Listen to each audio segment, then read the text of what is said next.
Welcome to Podula Rasa. I'm David Blank. And I'm Jim Esch. This is a podcast about finding something in nothing.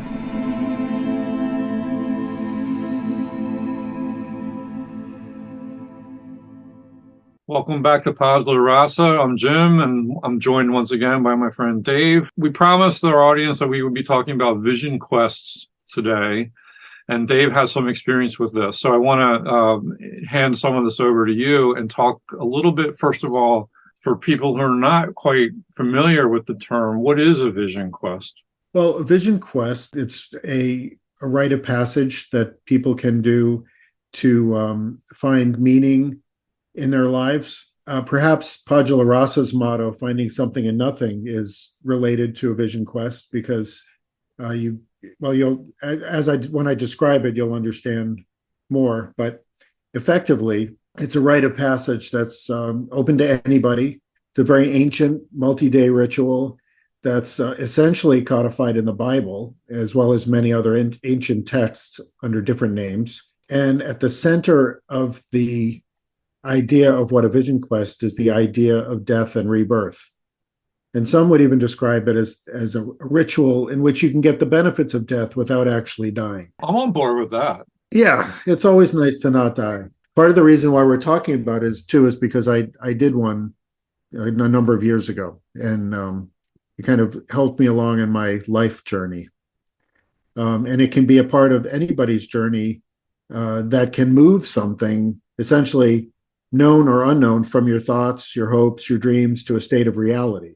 The quest itself is about, in a very real way, severing parts of your existence and then rejoining them with your life with new tools or exposure to new tools that you maybe were previously unaware of. Many people come to a vision quest because they feel like they're at a crossroads in their life, or perhaps they feel that something's missing, or maybe they're just trying to figure out what's next, or if there's more to what should be in life or their purpose in it. And the quest can be, and usually is, a very deeply personal rite of passage between one part of your life and another. And it's necessarily different for everybody. I wonder if, like you mentioned there, it's codified in the Bible. Like, or what examples come to mind of vision quests? Like, well, sure. I mean, Jesus going out into the desert, Moses going out into the desert. A lot of people just going out and suffering and coming back and having more power. Muhammad too. Muhammad, sure. Exactly. And there's probably other examples in the Old Testament too. Oh, sure. Or if you go back into like the Upanishads, there are places where people are suffering but on purpose.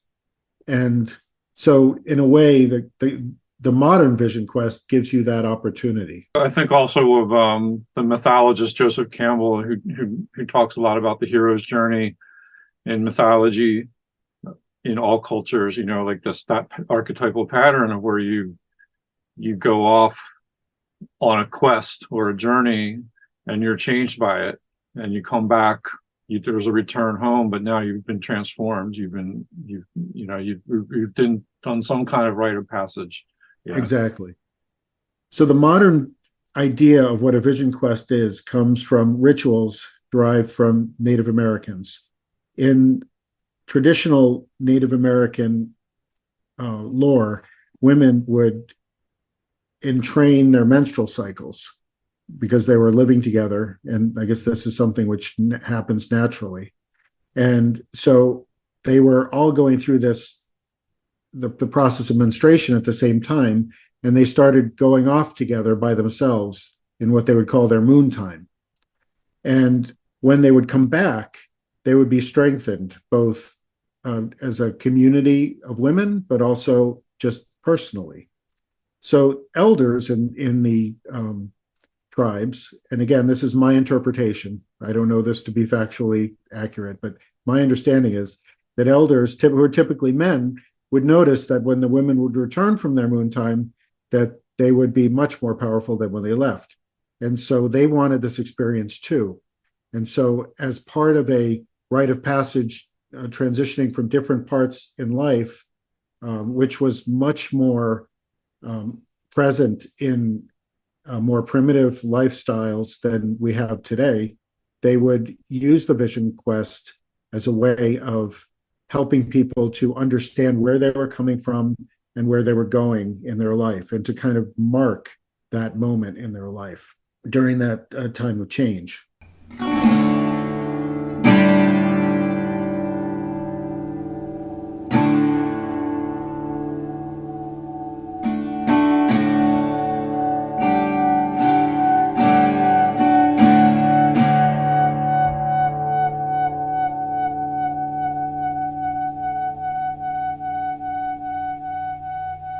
So how does all this work? Like what's the modern Vision Quest look like? I guess there's different ways to do it, any number of ways, but like what's your understanding of how a Vision Quest works? Is like, do you do it by yourself? Is it something that you're guided, like someone helps you do this, or I don't even know?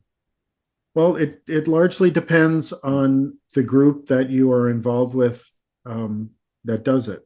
In general, most quests require 4 days to be spent alone in the woods in a defined area with only water and maybe some shelter.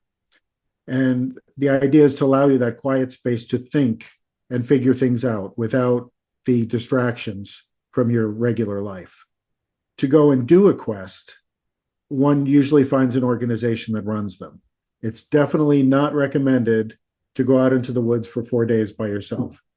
The quests are typically organized by a group in a specific area. For example, there are a few quests that run out of Death Valley, California, or in the Pine Barrens of New Jersey.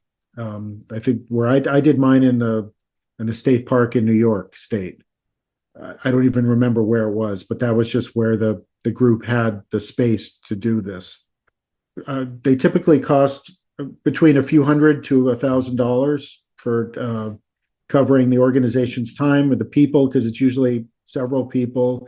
There's food both before and after the quest.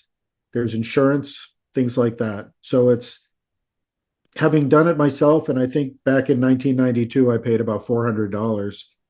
What I got out of it was worth 1,000 times that, I think. Where do you sleep? They give you a tent, or you live in a cabin or something, or do you just... It depends where you're doing it, basically. When I did it, I had a lean-to that I put up that I could lay under at night. But you just had to build that? Yep. Yeah. Yep. There's usually a leader in the quest, and they will help you figure out where you should be doing your Vision Quest. They lead you out into the woods and teach you what to look for. And you basically go and you find your spot. Some people will pick the top of a hill. Some people will pick a gully, like a place that's protected by trees, maybe, or I don't know. Mine was kind of on the slanted hill. It was on the side of a hill that was just a very open. It was in the woods, but it was fairly open. There were enough trees that I could put a lean-to up. And you get twine and you put it around in a circle, and you have to stay within that circle. Then there's also, for safety, you have a system that has a flag that you're supposed to pull if you have a problem. And the protectors, or the people who are running the quest, are usually people who are trackers. So they're able to basically sneak through the woods very quietly, and you don't even know that they're there. But they're there, and they can see you, and they basically look for your flag to fall. And if it falls, then they'll come look for you and see, just to make sure you're okay. What drove you to want to do this Vision Quest, if I may ask, if you want to talk about it? Oh, sure. You must have gotten the idea, or you felt the need to do it. I was dating a woman at the time who was very into these things. She actually helped me to get trained in transcendental meditation. And I eventually married her and had a child with her. So my first wife. And she had done a Vision Quest in New Jersey at the Tom Brown School. I knew about it through her. And we had there was an organization that used to exist called CROW, which was an acronym for Children Respecting Our World. I don't know if it still exists because it's been probably 25 years since I've had any contact with those guys.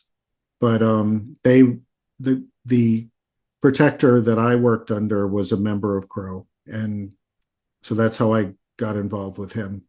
So that was my journey to get there, was that I knew about it, and I had reached a point in my life where I was questioning where I was going, both personally and professionally, and just thought it would be a good idea to try to figure that out.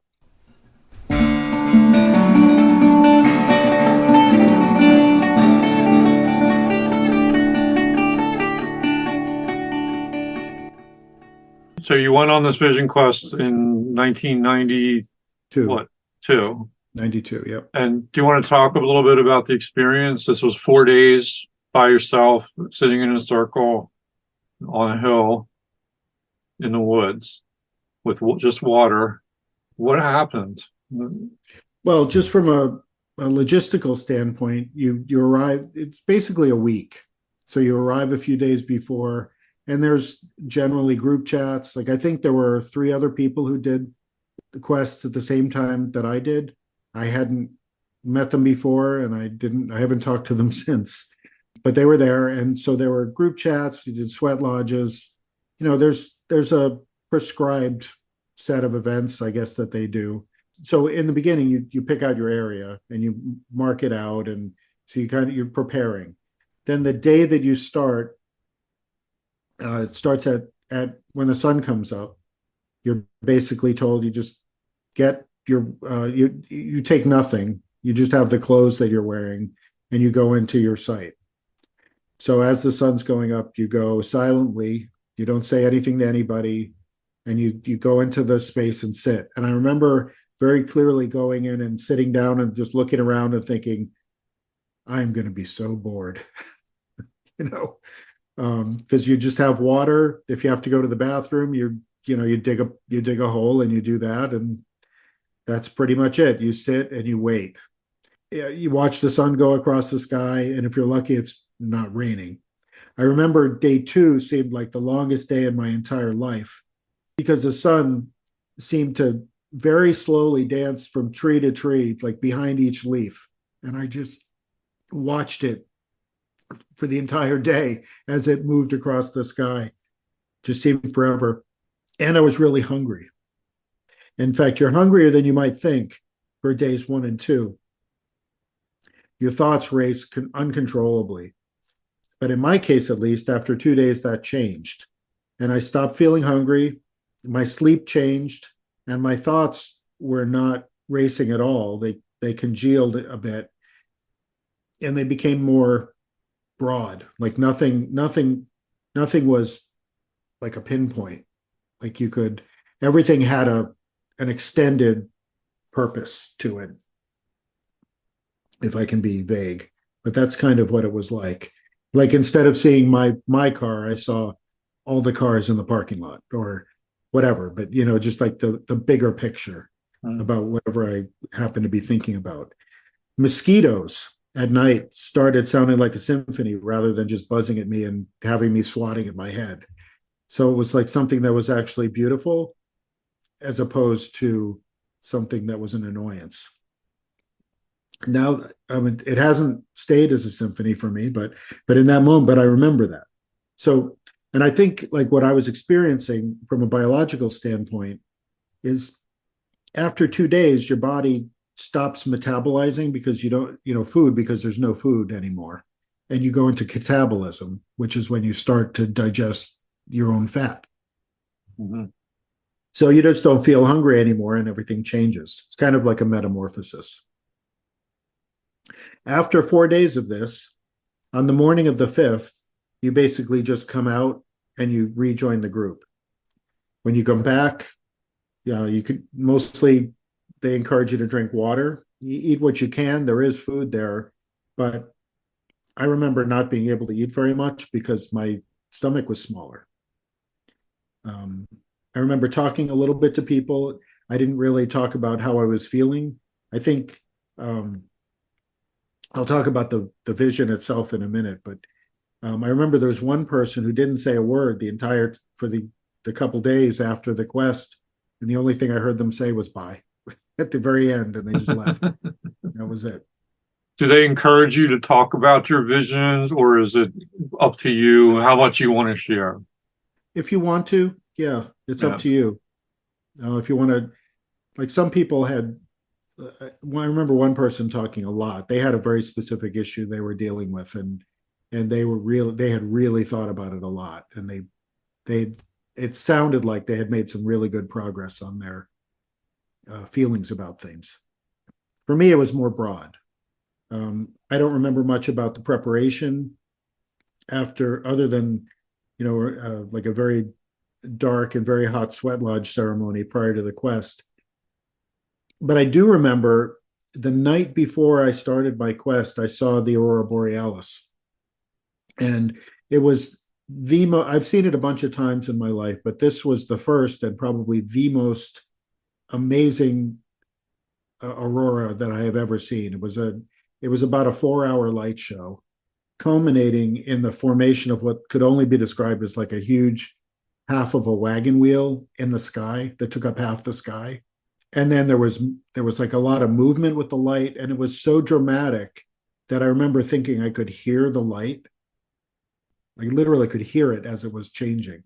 But as for the wagon wheel, I had a moment of thinking like, oh my gosh, this must be what Ezekiel saw, if Ezekiel actually existed. Because it was right there. It was like it was given to me almost.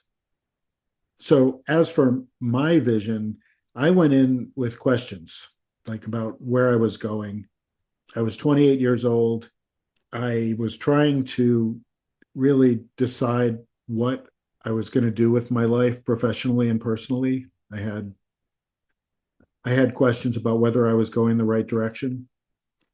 And I think what I got out of it, and a lot of this has really come from writing down my thoughts, preparing for this podcast. But what I realized was that, and I've thought this before, so this isn't anything new really, but it strengthened it in my mind that what I came away thinking was I should just continue what I was doing. That although there were going to be hard times and difficult times, divorce, really hard stuff, that it would eventually lead me to where I needed to be, which is kind of what the Vision Quest itself is. Like there's some suffering and then you get to a better place. And so it was kind of like a mirror of that, but into the future. That was really the message that I got, was to just keep doing what I'm doing and not to question it, not to worry about if I switch directions in my career, which I've done a few times, or if anything with my relationships needed to change, that it would be okay. And it was really hard, but it turned out okay in some ways, and in some really important ways that both personally and professionally I ended up supremely happy. Not that I think I did everything right, or that I do, but that I've been pretty good at figuring out the ever developing present moment. I mean, I'm in my 60th year, and even though I expect to live and love and be healthy for another 40 plus years, mostly because I promised my wife that I would, I still also have the feeling that I've been living on borrowed time in a way, but in a good way. Like yeah, things are good, and it's okay that they're good. I'm not worried that it's going to come crashing down, as it will for everybody at some point. But I'm not going to let that rule me. I'm just going to keep going and keep on keeping on, as Dylan, I think, said. Mm-hmm. And I think I heard Tom Williams say it once too. So even though I've only done one, and it was quite a while ago, it still has had an impact on me in a very, very profound way.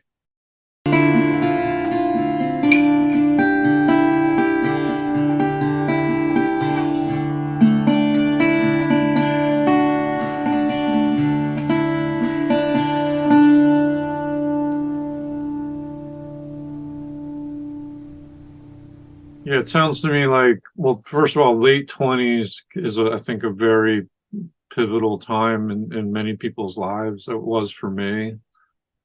And you're questioning, like, am I on the right path? Like, did I make the right choices? Like, where am I headed? You know, it's hard to be an adult. You're just figuring that out. Absolutely.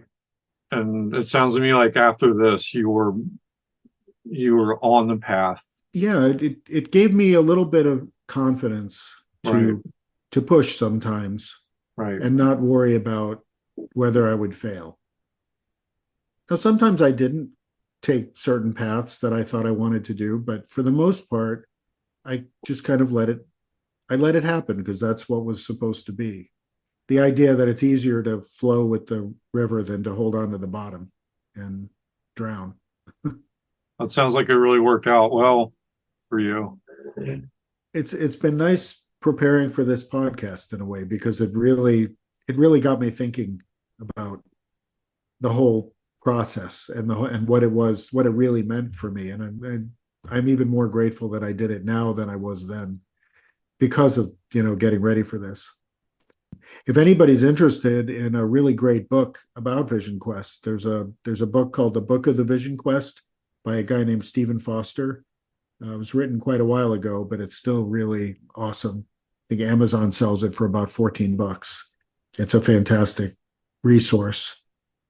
And if anybody's interested in doing a Vision Quest, although I don't know about this program, I can recommend it because the guy who trained me in transcendental meditation runs it. And although I've had no contact with him, I would go to him if I wanted to do another quest. I would start by talking with him. And he runs a program called the Oneness Quest. You can Google it and find the site. He also does 40-day vision quests, which I can't even imagine spending that kind of time. But I can imagine how amazing it would be. And there again, 40 days, like that comes from the Bible too. Well, that's great. Like, thanks for giving all that information and sharing your experiences about Vision Quest. You got me interested in it. Honestly, I'm not sure I could do one because, the thought of like being bitten by mosquitoes for 4 days is maybe if I went to a place that had no mosquitoes, I might be okay. But Well, I think that's why Death Valley is a good place. that would be interesting. Yeah. Just scorpions. Yeah. But no mosquitoes. Right. Yeah, that's really fascinating. Yeah, well, thank you for interviewing me about it and being willing to talk about it, and for Pagula Rasa for doing this whole thing with me. Yeah. And if any of you listeners have done a Vision Quest, email us your experiences. If you would like us to share it on a podcast, we'd be happy to read your accounts. Just send an email to padularasa@gmail.com. And we always appreciate your feedback. And that's going to do it for our October 2023 podcast. We'll be back in November, I hope, with something else that comes out of nothing. Sounds good.